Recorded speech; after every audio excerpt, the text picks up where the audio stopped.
Hello and welcome to the sixthaxis.com. I am Stefan and today we've got a PlayStation 4 Pro to unbox. Now, last time I did an unboxing I appeared on the camera, but not today because this is much quicker and easier.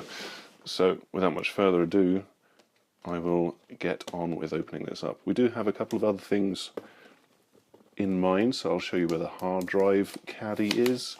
I will make sure that you see how the vertical stand looks as well. But for now we just have to get this box out of its sleeve, because oh god, this is always such a tricky task with Sony stuff, because they've got this outer cardboard sleeve and then the inner box, which is what you actually want to get at. So there is the box, it's covered in warnings, and this is where it opens up. We have got a couple of manuals. There's a quick start guide. There's a safety guide, just in case you don't wear safety goggles whilst unboxing this. And there's a guarantee, also in case you don't wear your safety goggles.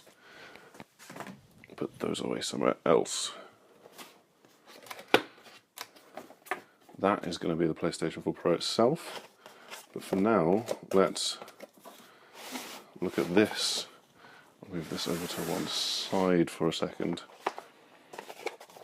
So in here we have got the usual kinds of cables and things like that. Got a controller as well, obviously.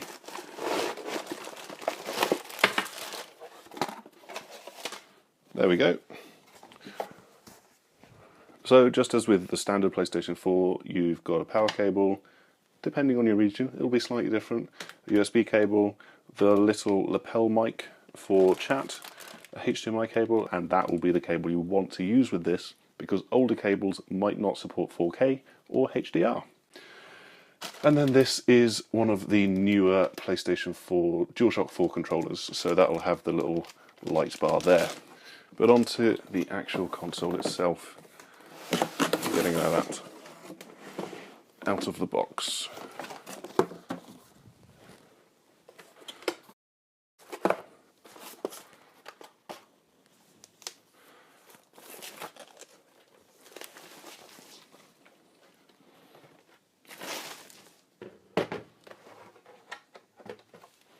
There we go. Now, this thing is actually pretty heavy. I have to admit that this is a repackaged and now freshly unboxed, again, PlayStation 4 Pro, and comparing it to my old fat PlayStation 3, the original model, this isn't too far behind it in weight. It's certainly a lot heavier than the PlayStation 4 Slim, and it's a bit chunky compared to the original one as well.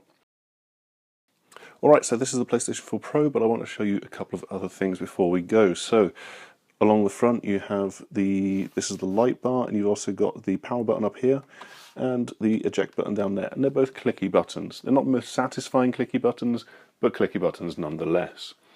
Now, I'm going to turn this upside down, because I want to show you how to replace the hard drive. So, there's a screw here, and this is the panel here. You want to have it upside down really for this, because that's just the way it's oriented.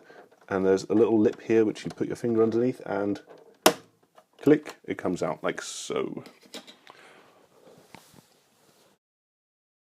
Then get yourself a screwdriver. This is just well, it's so old that I can't actually make out the size of the Phillips head screwdriver, but it's a Phillips head and it's a nice small one.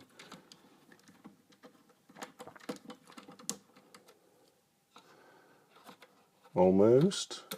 There we go. Nice tiny little screwdriver, and it has got the little PlayStation symbols, as you might be able to make out. And then it's as simple as just shuffling it and pulling it out like so. And you've got your hard drive. It's upside down for some reason in this particular orientation. You've got the screws around the side, you take those out, pull the hard drive out, replace a new hard drive in there, put the screws back in, and you are away. Because the actual install process is identical to that of the original PlayStation 4, and you actually use the exact same firmware as well. I have verified, I've already switched out the hard drive on this. It's a 2TB hard drive, which is the largest hard drive that you can get. Along the back you can also see the Ethernet, the USB optical output for all of those people who have optical out headphones. You've got the aux port for the PlayStation 4 camera, HDMI, and then the power, which has got, as I said before, the 2 prongs as opposed to 3.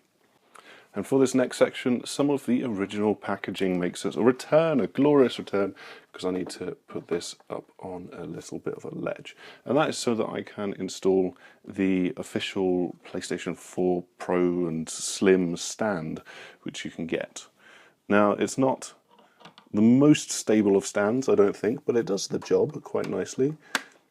So you have 2 parts of the stand. You have a little detachable base, and this depends on which console model you're using because they have different centers of gravity.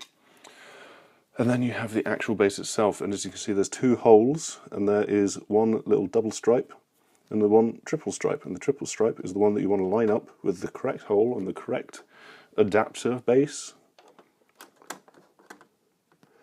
And then the screw goes in here. This is much easier done with the console standing upright on its top, but this is much better illustrated by having it like this. And there you go, the vertical stand and the PlayStation 4 stood all upright. This is the PlayStation 4 Pro. I hope you've enjoyed our quick unboxing, the little demonstration of replacing the hard drive and of the PlayStation 4 Shadow stand, I think it's called. I can't remember, it has some fancy name along those lines. This has been all we're allowed to show you for today. We've got one embargo for the unboxing and another embargo next week for the actual review of the hardware itself. So keep an eye out for that at the start of next week, and we will see you next time. Goodbye.